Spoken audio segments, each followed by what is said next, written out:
할렐루야. 안녕하세요. 네, 이렇게 하루를 예배 드림으로 시작하는 우리 연세 세브라스 가족 여러분들께 하나님의 크신 사랑과 또 은혜가 풍성히 넘쳐나길 주님의 이름으로 축복합니다. 여러분이 하나님을 바라보시고자 하는 그 마음의 자세에서 하나님께서 이미 기쁘게 삶의 예배를 받으셨을 것 같습니다.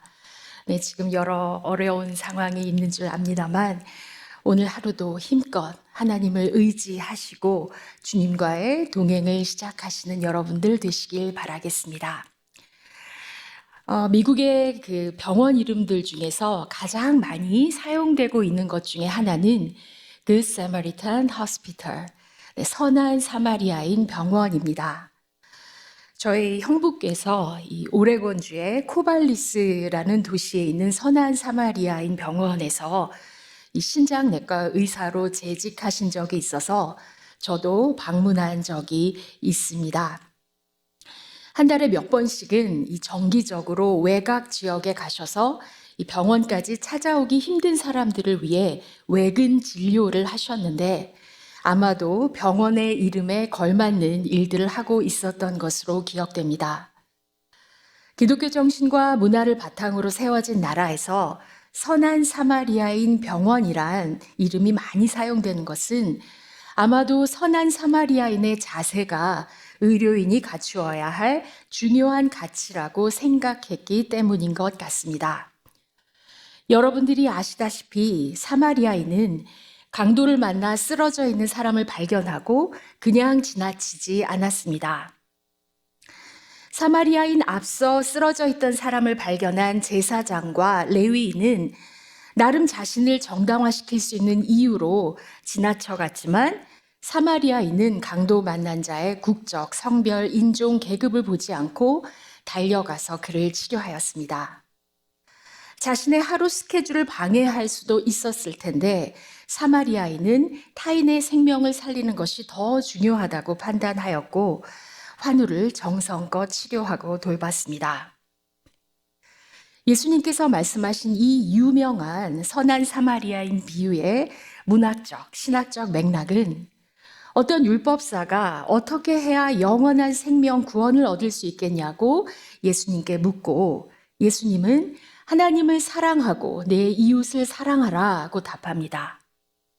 이때 율법사는 내 이웃이 누구냐고 예수님께 다시 묻고 이웃이란 누구인지 답하기 위해서 바로 선한 사마리아인의 비유를 말씀하셨습니다. 그리고 사마리아인이 했던 것처럼 너희도 자비를 베풀라고 말씀하셨죠. 저는 여기서 왜 예수님께서는 하필 사마리아인을 이웃사랑의 모범자로 만드셨을까 질문하게 되었습니다.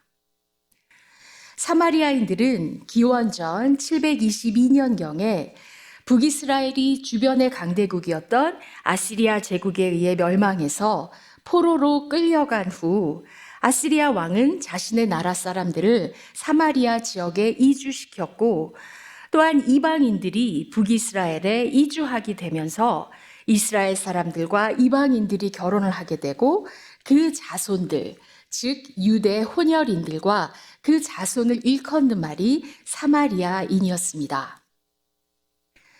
유대 혼혈인 후손이었던 사마리아인들을 유대인 입장에서는 거룩하지 못한 백성이라고 혐오하였고 그들을 거의 이방인 취급하였습니다.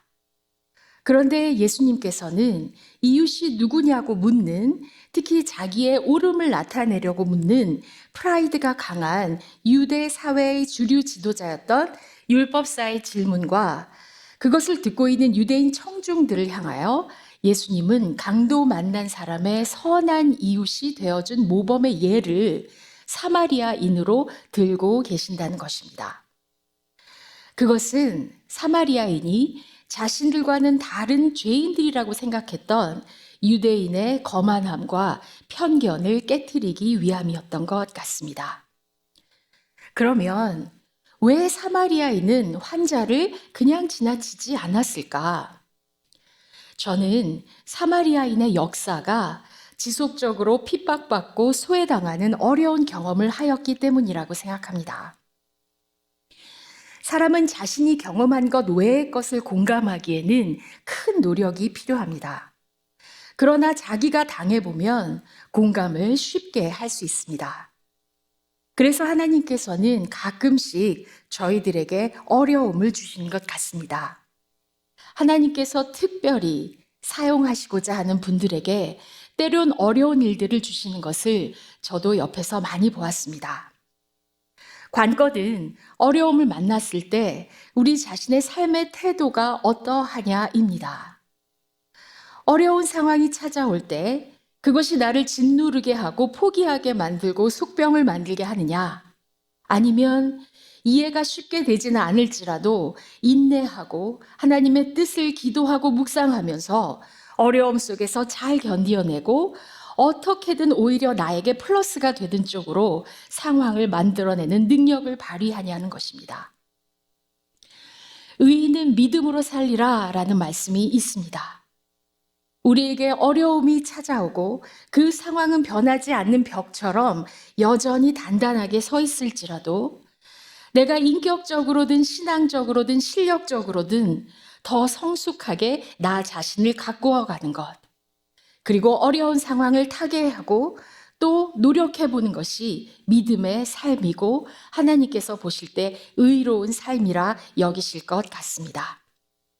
그렇게 하면 결국 하나님은 우리 모든 삶의 퍼즐들을 맞추어서 선하게 바꾸십니다. 저는 사마리아인이 강도 만난 사람을 그냥 지나치지 못한 것은 어려움에 처한 사람들을 쉽게 공감할 수 있는 삶을 자신이 겪어왔기 때문이지 않을까 합니다. 물론 우리가 공감하기 위해 모든 어려움을 겪을 필요는 없습니다. 그러나 그 당시 가장 존경받았던 제사장이나 지식인 레위인들보다 사마리아인이 예수님의 자리에 더 가까이 갈 수 있었던 것은 그의 정치적, 사회적 삶의 자리와 어려움의 경험이 자신을 승화시켜 더 하나님께로 가까이 나가며 하나님이 기뻐하시는 일을 할 수 있는 사람으로 자신을 성숙시켜 나갔던 것이 아닌가 생각됩니다. 이런 말이 있습니다. 20, 30대가 들어야 하는 가장 큰 칭찬은 똑똑하다, 창의적이다, 센스 있다 라는 말이고 40, 50대는 참 인격적이다 라는 말이 가장 큰 칭찬이고 60, 70대는 참 덕이 있으시다, 80대는 참 어른이시다 라는 말이 나이대에 맞는 칭찬이라고 합니다. 아마도 이 사마리아인은 몇 살인지는 모르겠지만 자신의 나이에 맞게 들어야 할 말을 앞으로도 적절하게 들을 수 있지 않을까 생각합니다. 자신의 나이에서 겪어야 하는 일들을 경험하고 인생의 경랑과 풍랑 속에서 잘 수용하고 견디어내면서 갖추어 가야 할 삶의 진주를 모래 안에서 만들어가고 있을 것 같습니다. 물론 나이와 상관없이 언제 어디서나 스마트하고 실력 있고 센스 있고 인격적이고 덕이 있으면 참 좋겠습니다. 아마도 영적으로 성숙한 사람은 시의적절하게 자신이 발휘해야 할 능력이 무엇인지 알고 그때그때 발휘할 수 있는 사람이 아닐까 합니다. 오늘 제가 내어드린 성서 본문 말씀은 예수님께서 말씀하시는 생명이 무엇인지, 그 생명을 어떻게 얻을 수 있는 것인지에 관한 말씀입니다. 제가 생명을 주제로 잡은 이유는 바로 여러분들이 생명을 살리는 분들이기 때문입니다. 생명, 특히 영원한 생명은 고대 시대부터 사람들의 주된 관심사였습니다. 고대 메소포타미아의 대서사시 길가메시에서도 주인공 길가메시는 영원한 생명을 얻기 위한 방법을 찾아 여행을 떠났고 이집트의 파라오 왕들도 중국의 진시황도 헐리우드의 어벤져스 시리즈의 악당들도 영원한 생명을 찾고자 노력했습니다. 성경에서는 영원한 생명, 즉 구원을 무엇이라고 이야기할까요? 요한복음 17장 3절에 의하면 영원한 생명은 오직 한 분이신 참 하나님을 알고 아버지께서 보내신 예수 그리스도를 아는 것이라고 말씀하셨습니다. 여기서 안다라는 것은 단순히 인식적인 차원에서의 수긍함을 뜻하는 것이 아니라 관계적 측면에서 상호 간의 교류를 통하여 인격적으로 경험적으로 아는 것을 뜻합니다. 그러므로 생명을 얻는다는 것은 주님과의 인격적 교류를 통해 하나님의 뜻을 알게 되는 것을 의미하는데, 이러한 영생은 바로 예수님과 내가 상호 내주할 때 가능하고, 오늘 성서 본문이 이야기하는 것처럼 내가 주님 안에 있고 주님이 내 안에 계실 때 생명이 가능하다는 것입니다. 이것은 포도나무와 가지와의 관계로 비유되고 있는데, 가지가 포도나무에 연결이 되어 있을 때 열매 맺는 것이 가능한 것처럼, 우리가 주님 안에 머물러 있을 때, 주님이 내 안에 계시는 것을 우리가 날마다 확인할 수 있을 때 우리는 생명을 얻고 또 주님이 바라시는 열매들을 맺을 수 있다는 것입니다. 이곳은 생명을 살리는 곳입니다. 사람의 생명을 살리는 장소인 이곳에 여러분들은 모두 제사장이십니다. 마틴 루터가 16세기 종교개혁을 시작하면서 외쳤던 개혁의 캐치프레이즈는 만인 제사장설입니다. 모두가 제사장으로 하나님과 만나며 또 행해야 할 사역이 있다는 것입니다. 제사장으로서 부름받은 우리가 가장 먼저 해야 할 일은 우리가 주님 안에 머물고 주님이 내 안에 거하는 상호 내주입니다. 주님이 내 안에, 내가 주님 안에, 그리고 우리가 매일 만나는 사람들, 그들이 환우가 될 수도 있고 동료가 될 수도 있고 그 누구든지 그들을 예수님과 동일시하며 소중하게 여기고 공감할 줄 알아야겠습니다. 예수님께서는 본인을 이 세상의 지극히 작은 자와 동일시하시면서 이렇게 말씀하셨습니다. 내가 진정으로 너희에게 말한다. 너희가 여기 내 형제 자매 가운데 지극히 보잘것없는 사람 하나에게 한 것이 곧 내게 한 것이다. 이런 측면에서 선한 사마리아인은 예수님을 치료했다 해도 과언이 아닐 것 같습니다. 우리가 다른 사람을 치유하는 일은 이러한 공감의 마음, 우리가 만나는 사람들이 그 누구든지 간에 귀하게 여기며 지극히 작은 자와 동일시하셨던 주님을 섬기듯 하는 태도에서 가능한 것입니다. 우리가 기술자로서 어떤 일을 기계적으로도 할 수 있지만 진심은 누가 말하지 않아도 상대방이 느끼게 되는 것이고, 그 진심이 하늘에 닿으면 그것이 기도가 되고 하나님의 보좌를 움직이는 힘이 되어서 기적을 낳게 되는 것이라 믿습니다. 이러한 치유의 일을 모범으로 보여주신 분이 바로 예수님이십니다. 예수님께서 하시는 일은 생명을 살리는 일이셨는데, 아픈 자들을 고치실 때마다 예수님께서는 먼저 함께 하시는, 아파하시는 공감의 마음, 컴패션의 마음을 가지셨습니다. 예수님께서는 공감의 마음으로 출발하여 치유하셨지만 그 일들의 능력은 하늘로부터, 즉 성령의 힘으로 하시는 일들이었습니다. 이것을 위해서 예수께서는 늘 기도하셨습니다. 기도는 하나님의 능력으로 옷 입는 시간이자 동시에 예수님 자신을 돌보는 시간이었습니다. 기도하시면서 본인의 존재가 누구인지 확인하셨을 것입니다. 기도하시면서 내가 무슨 일을 해야 하는지 사명을 깨달으셨을 것입니다. 기도하심으로 사람들로부터 받은 오해와 상처를 달래셨을 것이고, 하나님과 상호 내주하시는 시간을 통해 예수님도 위로받고 힘을 얻으셨을 것입니다. 기도하심으로 성령 충만함 받으셨고, 기도하심으로 십자가의 길을 가셨고, 또 부활하실 것을 믿으셨습니다. 우리가 이 세상 살아가면서 받는 모든 스트레스와 어려운 일들을 풀어내는 여러분들만의 방법이 있을 것입니다. 그 방법은 매우 각자 다 다르시겠죠. 그러나 더 근원적으로 우리의 영과 몸을 돌보는 일은 역시 주님께로 나아가는 것, 주님 안에 머물고 있다는 것을 확인할 수 있는 기도의 시간이 필요한 것입니다.